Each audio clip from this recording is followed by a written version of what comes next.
Assalamualaikum warahmatullahi wabarakatuh. Untuk pertemuan pertama di kelas 12 IPA semester 1 ini, saya akan membahas tentang pertumbuhan dan perkembangan.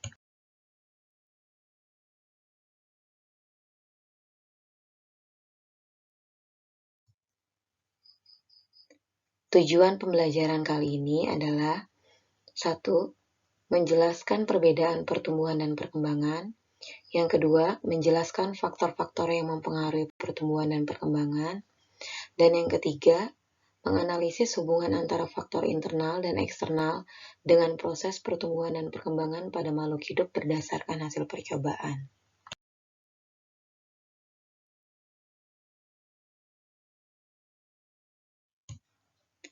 Silakan perhatikan pada layar, ada tanaman mangga yang berumur 1 tahun, kemudian 5 tahun kemudian dia mengalami perubahan.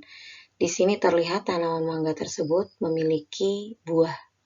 Kira-kira apa sih yang terjadi? Kok bisa seperti itu? Oke, pasti kalian banyak yang menjawab, oh tanaman mangganya mengalami pertumbuhan, makanya dia bertambah besar, kemudian dia memiliki yang namanya buah. Ya tepat, tanaman mangga tersebut mengalami pertumbuhan dan juga perkembangan. Tapi kalian tahu tidak, apa sih bedanya pertumbuhan dan juga perkembangan?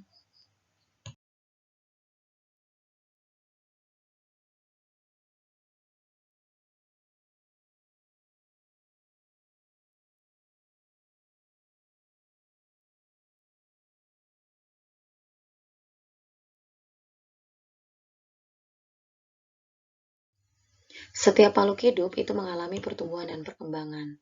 Dan pertumbuhan perkembangan itu tidak bisa dipisahkan karena mereka selalu beriringan. Tapi ada perbedaan mendasar antara pertumbuhan dan perkembangan.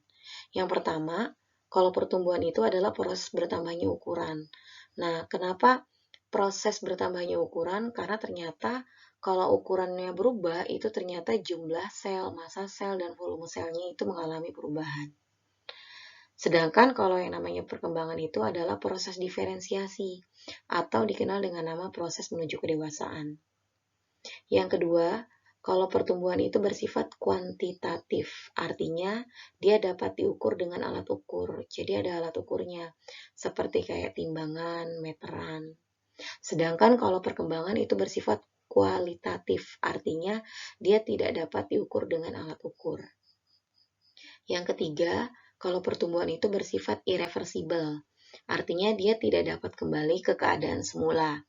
Contohnya seperti tinggi badan, yang sudah tinggi badannya 1,5 meter tidak mungkin turun lagi menjadi 1 meter. Itu namanya irreversibel. Berbeda dengan berkembang. Kalau perkembangan itu dia bersifat reversibel atau dapat kembali ke keadaan semula. Contohnya seperti perempuan yang mengalami menstruasi. Nah, perempuan yang mengalami menstruasi, awal bulan dia menstruasi, akhir bulan berhenti. Kemudian awal bulan menstruasi lagi, akhir bulan tidak ada lagi. Sama seperti perbungaan pada tumbuhan. Jadi tumbuhan itu musim ini berbunga, kemudian bunganya berubah menjadi buah, buahnya dipetik, kembali lagi dia tidak memiliki apa-apa, nanti berbunga lagi, berbuah lagi. Kemudian seterusnya. Itu yang namanya adalah berkembang. Nah, itu adalah perbedaan mendasar antara pertumbuhan dan perkembangan.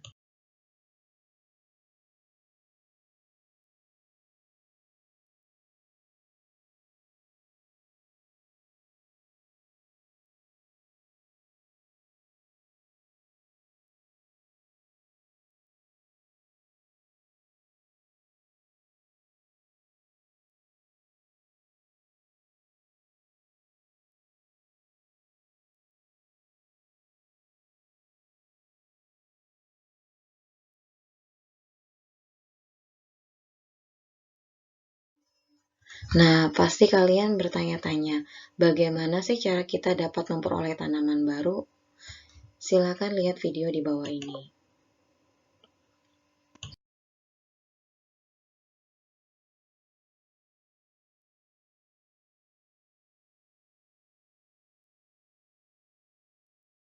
Setelah melihat video sebelumnya, kita dapat melihat ternyata suatu tanaman baru itu bisa berasal dari biji-biji yang kita tanam. Sekarang kita akan bahas bagaimana sih tahap pertumbuhan dan perkembangan pada tumbuhan tersebut, sehingga bisa menjadi tanaman yang dewasa.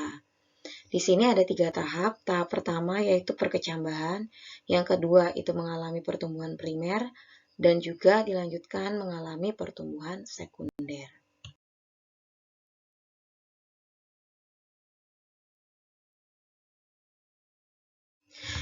Pertama, itu perkecambahan.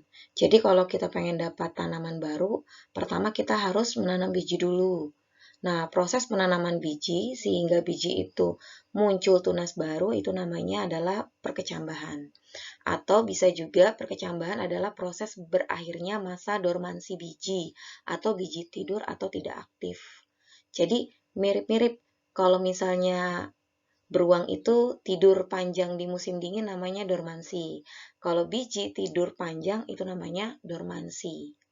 Jadi biji itu kalau nggak ngapa-ngapain itu namanya mengalami dormansi biji. Nah, bagaimana sih cara biji itu bangun dari tidurnya atau memecah dormansi biji? Jadi, awal mulanya biji itu kita rendam dulu di dalam air, sehingga biji itu bisa melakukan proses yang namanya imbibisi. Jadi, imbibisi itu adalah biji minum atau proses masuknya air ke dalam biji. Tujuannya untuk apa? Jadi ternyata kalau air masuk ke dalam biji, nanti ukuran biji bertambah besar dan menjadi lunak. Air tersebut bisa merangsang pengeluaran hormon gibrelin. Dan pada saat hormon gibrelin keluar, itu merangsang aleron atau lapisan bagian luar endosperma atau cadangan makanan itu mengeluarkan enzim. Kalau enzim keluar, otomatis akan mengaktifkan metabolisme atau reaksi kimia yang terjadi di dalam biji tersebut. Nah, kalau enzim aktif, ya sudah dia akan memecah cadangan makanan yang ada di dalam biji. Nanti cadangan makanan itu dipecah menjadi energi. Nah, energi tersebutlah yang akan digunakan oleh biji tersebut untuk berkecambah menjadi kecambah yang baru. Nah, itu adalah proses perkecambahan.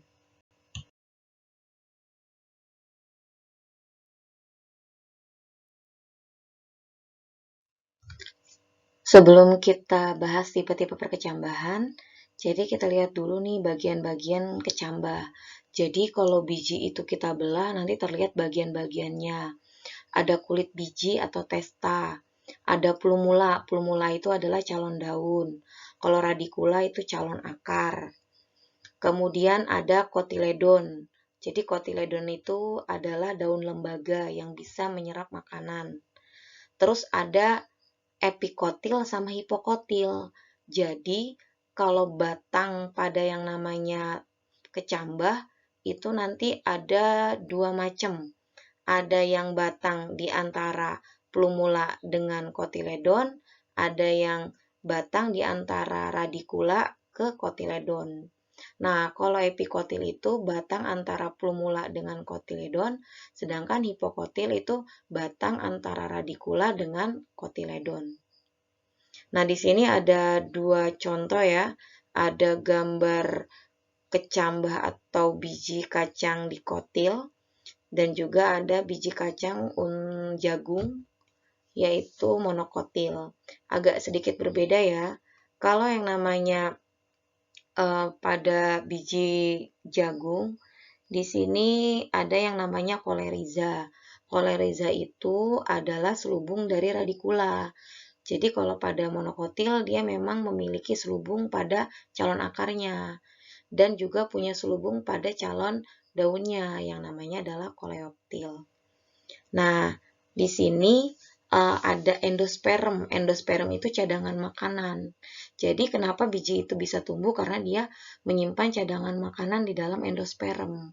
Nanti si cadangan makanan dalam endosperm itu akan disalurkan ke calon tumbuhan baru yang tadi terdiri dari plumula, radicula, hipokotil, dan epikotil itu oleh daun lembaga tersebut. Nah, nanti kalau misalnya kalian praktikum, biji-biji yang ditanam itu pasti tipenya beda-beda kalau dia tumbuh. Jadi nanti tipe perkecambahan itu ada dua. Ada perkecambahan epigeal, ada hipogeal. Jangan tertukar dengan epikotil dan hipokotil. Kalau epigeal, hipogeal yang akhirannya geal-geal itu tipe perkecambahan. Kalau akhirannya kotil-kotil itu adalah tipe batangnya. Bedanya apa? Silakan perhatikan gambar. Kalau yang namanya tipe perkecambahan epigeal, lihat yang namanya kotiledon atau daun lembaga. Pada saat kalau berkecambah, tipe perkecambahan epigeal, kotiledonnya itu naik ke atas tanah. Nah, jadi dia nanti tuh ada di atas. Sedangkan kalau hipogeal, dia nggak ada. Jadi kotiledonnya tetap ada di dalam tanah, jadi tidak terlihat. Pokoknya yang ingat aja, kalau kotiledonnya ada di bawah handap itu hipogeal. Kalau ada di atas itu namanya adalah epigeal. Boleh nanti dicari contoh-contoh biji apa sih yang tipe perkecambahannya epigeal, biji apa sih yang tipe perkecambahannya hipogeal.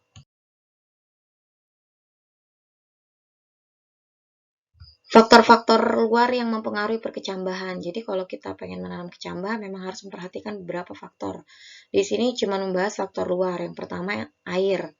Kenapa sih perlu air? Karena ternyata air itu mengaktifkan enzim tadi. Kemudian yang kedua, kecambah itu butuh oksigen. Kenapa kok butuh oksigen? Kenapa nggak karbon dioksida? Jadi ternyata kecambah itu nggak bisa fotosintesis di awal. Makanya dia nggak butuh karbon dioksida, tapi dia butuhnya oksigen. Untuk apa? Untuk mengoksidasi makanan. Apa itu oksidasi? Oksidasi itu adalah proses respirasi yang bisa menghasilkan energi. Dan energi itu digunakan untuk si kecambah itu tumbuh. Kemudian faktor lain ada suhu. Nah, suhu itu penting karena ternyata suhu itu mempengaruhi kerja dari yang namanya enzim. Jadi enzim itu tidak suka terlalu panas, tidak suka terlalu dingin. Makanya suhu optimum untuk enzim bekerja itu beda-beda. Berarti dia juga mempengaruhi pertumbuhan dan maksudnya mempengaruhi perkecambahan pada biji. Kemudian ada lagi yang namanya cahaya. Cahaya itu ternyata lebih mempengaruhi hormon. Nanti akan kita bahas tentang hormon. Khususnya ternyata cahaya itu mempengaruhi hormon auksin. Jadi auksin itu tidak suka kena cahaya matahari. Makanya nanti memang kecambah kita lihat apakah lebih bagus di tempat cahaya terang atau cahaya gelap. Nanti akan dilakukan percobaan.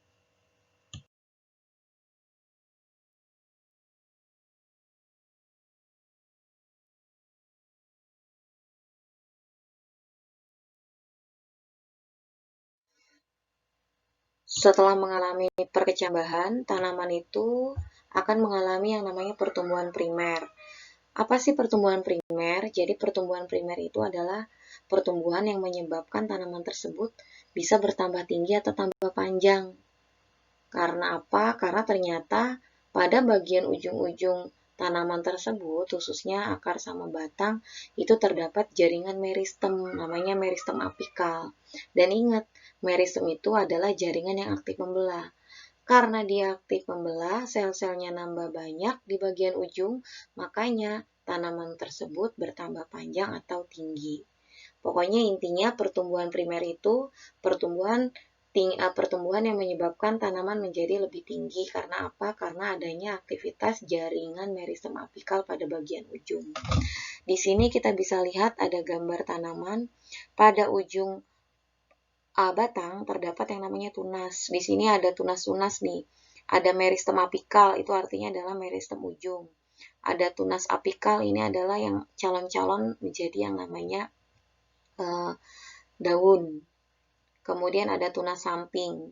Nah, kalau protoderm itu adalah jaringan yang bakal menjadi epidermis. Sedangkan kalau yang namanya prokambium itu adalah jaringan yang bakalan menjadi yang namanya kambium. Sedangkan meristem dasar itu adalah jaringan yang akan menjadi yang namanya korteks. Kemudian di bagian bawah tanaman tersebut terdapat akar. Nah, ujung akar tuh kalau terlihat lebih besar seperti apa sih? Nih, kita lihat. Ada meristem apikal atau meristem ujung. Kemudian ada protoderm, tadi calon epidermis, meristem dasar, calon korteks, prokambiums itu calon kayak kambium, kemudian ada silem, kemudian flum. Nah, kita lihat nih, kalau lebih detail lagi ternyata ujung akar itu nanti terdiri dari 3 daerah. Ada yang namanya daerah pembelahan nih, bagian ujung. Nah, sebelumnya itu nanti ada di bagian daerah pembelahan, bagian ujungnya terdapat yang namanya kalitra atau yang namanya tudung akar untuk melindungi daerah pembelahan. Karena ternyata kalau daerah pembelahan itu hilang, dia nggak bakalan bisa nambah panjang lagi, makanya harus dilindungi sama kalitra atau ujung akar. Nah, dengan adanya kalitra, itu ya bisa menyebabkan akar tanaman itu bisa nembus tembok. Jadi, nggak heran kalau kok bisa sih akar tanaman bisa nembus tembok, ya karena apa? Karena dia memiliki kalitra, yang dia itu memiliki enzim yang bisa menyebabkan kayak batu, tembok-tembok itu lunak, sehingga akar bisa menembus tembok tersebut. Pokoknya intinya kalitra itu melindungi daerah pembelahan. Di belakang daerah pembelahan ada yang namanya daerah pemanjangan atau elongasi. Jadi pada saat sel tersebut sudah dibelah banyak, nanti sel itu dipanjangin sehingga nanti tanaman tersebut nambah panjang atau nambah tinggi. Kemudian lanjut, tanaman tersebut di bagian belakang daerahnya namanya adalah daerah pendewasaan atau maturasi. Nah, daerah pendewasaan atau maturasi itu dicirikan dengan nih adanya yang namanya rambut-rambut akar.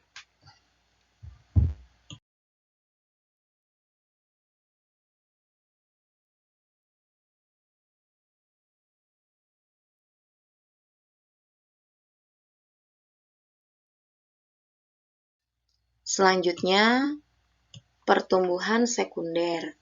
Setiap tanaman itu pasti mengalami pertumbuhan primer, tapi kalau pertumbuhan sekunder itu belum tentu. Nah, apa itu pertumbuhan sekunder? Itu adalah pertumbuhan yang terjadi karena adanya aktivitas meristem sekunder, yaitu adalah kambium. Masih ingat kan ya? Nah, kambium itu nama lainnya bisa juga dikenal dengan nama meristem lateral.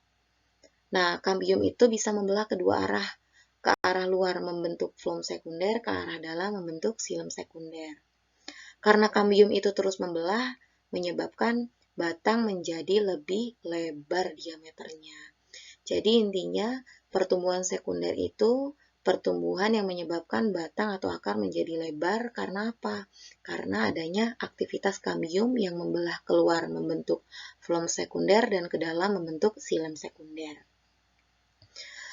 Tidak hanya sampai di sini, aktivitas pembelahan yang cepat oleh kambium di bagian dalam itu tidak bisa diimbangi oleh epidermis di bagian luar, sehingga di dalam membesar, di luar begitu-gitu aja. Akibatnya epidermis menjadi retak dan kehilangan fungsinya sebagai pelindung. Makanya terlihat nih, di sini suka lihat kan tanaman-tanaman kulit pohonnya itu retak-retak. Nah, kenapa? Yaitu karena dia mengalami aktivitas pertumbuhan sekunder.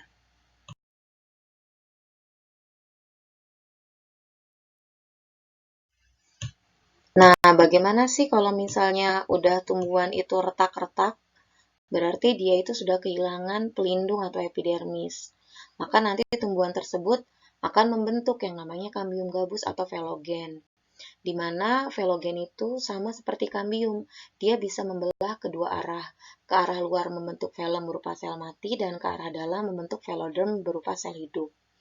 Nah, ketiga jaringan tersebut, velogen, velum, sama veloderm itu membentuk jaringan gabus atau dikenal dengan nama periderm. Nah, periderm ini sangat sulit untuk ditembus sama air dan juga udara. Makanya, nanti tanaman tersebut ada retakan-retakan sehingga dia itu bisa mengalami pertukaran air dan juga udara. Nah, retakan-retakan itu dikenal dengan nama lentisel. Nah, lentisel itu suka terlihat nih pada batang seperti ini nih. Oke, jadi nanti ada bolongan-bolongan seperti itu.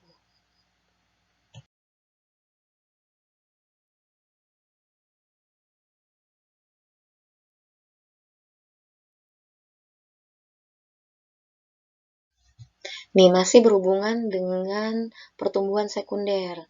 Kalian pernah lihat kan gambar seperti ini? Nah, tahu kan gambar ini tuh gambar apa? Kalau kita potong kayu, pasti nanti balok kayu itu bentuknya kayak lingkaran-lingkaran ini. Nah, lingkaran ini namanya adalah lingkaran tahunan. Kok bisa sih tanaman membentuk lingkaran tahunan? Nah, ternyata lingkaran tahunan ini terbentuk karena adanya aktivitas kambium tersebut. Nah, karena kambium itu akan membentuk silem yang ukurannya berbeda-beda setiap musim. Jadi nanti kalau pada musim hujan diameter dari silem itu besar, sedangkan pada musim kemarau diameter silem itu kecil. Makanya kalau misalnya besar-besar jadi kelihatannya itu terang musim hujan, sedangkan musim kemarau itu kecil-kecil jadi kelihatannya lebih gelap.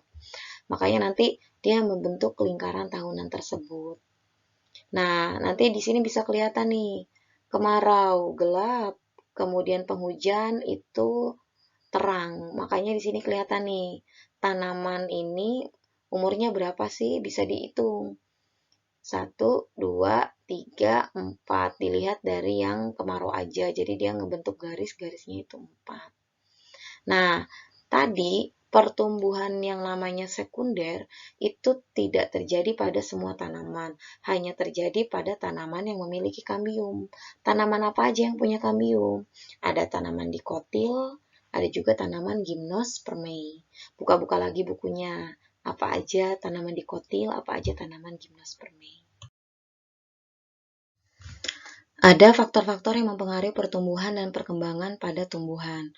Karena ternyata misalnya 2 orang nanam bijinya sama, nanti pasti tanamannya bisa berbeda. Bijinya beda, tanamannya juga bisa berbeda, walaupun itu jenisnya sama. Jadi nanti ada faktor-faktor yang mempengaruhi pertumbuhan dan perkembangan pada tumbuhan. Jadi nanti dibagi jadi 2, ada faktor internal sama faktor eksternal. Jadi kalau internal itu adalah faktor yang berasal dari dalam, sedangkan kalau eksternal berasal dari luar. Nah, faktor internal itu dari dalam ada yang namanya faktor genetis. Genetis itu emang udah turunan. Kalau sudah turunan, bawaan itu tidak bisa berubah. Kalau faktor fisiologis itu karena adanya pengaruh hormon. Jadi sama kayak manusia, tumbuhan juga dipengaruhi hormon. Hormon pada tumbuhan itu namanya adalah fitohormon. Ada beberapa jenis hormon tumbuhan, ada auksin, giberelin, gas etilen, sitokinin, asam absisat, kalin, sama asam tromalin. Nanti akan kita bahas satu-satu. Sedangkan faktor eksternalnya mirip tadi seperti perkecambahan, ada temperatur. Apakah tanaman itu sukanya di tempat panas atau dingin? Itu nanti akan mempengaruhi yang namanya enzim. Tiap tanaman itu berbeda-beda. Cahaya matahari, ada tanaman yang suka cahaya matahari sepanjang hari, ada yang cuman setengah hari. Kemudian ada kelembaban. Dan terakhir ada nutrisi. Nutrisi itu berhubungan dengan pupuk, air, mineral. Kemudian jangan lupa tanaman juga butuh yang namanya karbon dioksida karena dia dibutuhkan untuk melakukan yang namanya proses fotosintesis.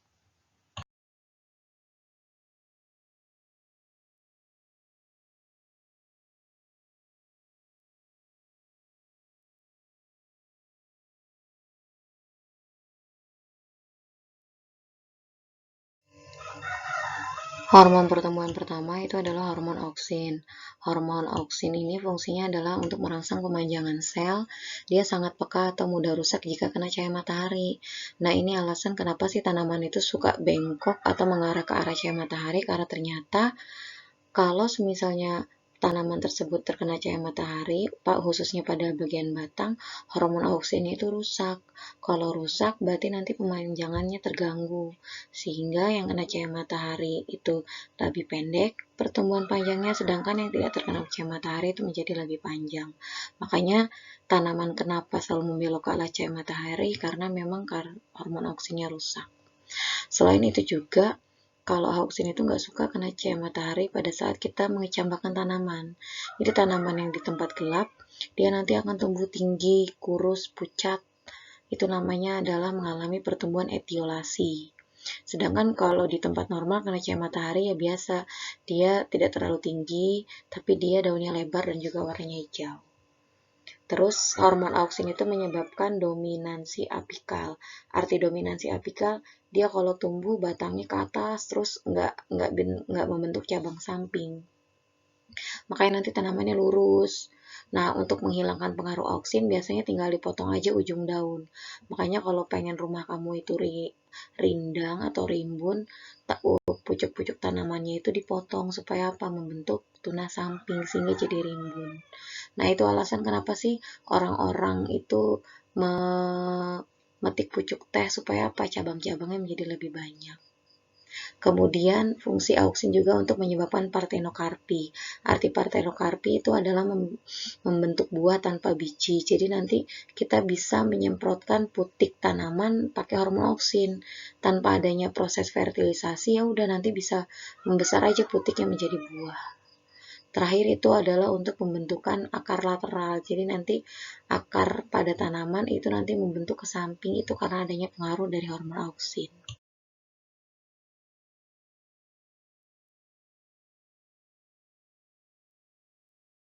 Yang kedua adalah hormon giberelin. Giberelin itu berfungsi untuk merangsang perkecambahan atau memecah dormansi biji. Jadi biji yang tidak berkecambah sudah direndam air atau sudah diapa-apain itu kenapa? Mungkin karena dia kekurangan hormon giberelin. Kemudian dia fungsi hormon giberelin merangsang perbungaan atau pembuahan. Kemudian menyebabkan pertumbuhan raksasa.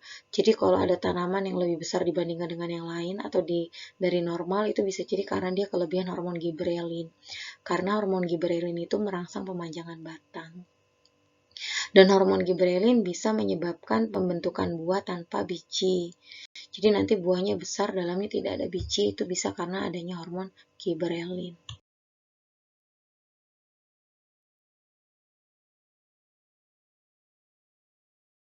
Selanjutnya, ada hormon sitokinin. Hormon sitokinin ini adalah hormon yang merangsang pembelahan sel. Dia bekerja sama biasanya barengan sama giberelin sama auksin untuk pertumbuhan. Nah, hormon sitokinin ini dikenal dengan nama hormon anti-aging atau anti penuaan atau anti senescence. Jadi kalau misalnya tukang bunga, kenapa sih bunganya tetap segar? Karena memang dia menggunakan hormon sitokinin.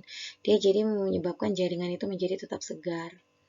Kemudian hormon sitokinin ini menyebabkan terjadinya pembentukan tunas lateral atau tunas samping, jadi kebalikan dari auksin. Dan kalau kita menghilangkan hormon sitokinin, itu bisa menyebabkan tanaman menjadi kecil alias kerdil, seperti yang dilakukan pada saat pembentukan yang namanya bonsai.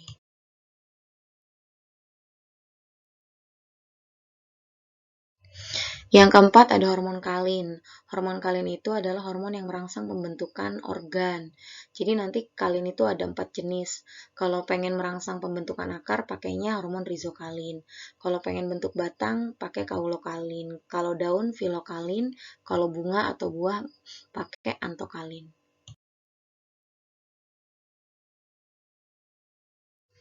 Kelima ada hormon asam traumalin.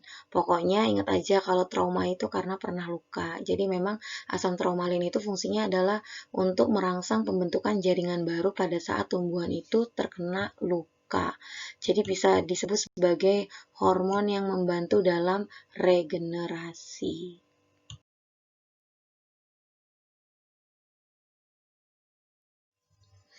Nah, tadi tuh hormon rata-rata untuk merangsang pertumbuhan. Sekarang ada hormon asam absisat, dia kebalikan, dia justru menghambat pertumbuhan. Bagus nggak sih? Ya terkadang bagus karena tergantung bagaimana kondisi lingkungan. Jadi kalau misalnya gini, hormon absisat itu untuk menghambat perkecambahan, jadi dia kebalikan dari giberelin. Kenapa sih kecambah itu harus dihambat? Ya mungkin karena lingkungannya nggak bagus untuk dia tumbuh, atau mungkin sedang musim kemarau, kalau dipaksa berkecambah malah nanti tanamannya mati. Kemudian hormon absisat itu untuk merangsang absisi atau pengguguran daun seperti yang terjadi pada pohon jati. Iya, karena kurang air, ya udah digugurkan daunnya untuk mengurangi terjadinya penguapan. Sama halnya untuk merangsang penutupan stomata supaya mengurangi penguapan. Dan juga dia untuk memicu sel tersebut menghasilkan gas etilen.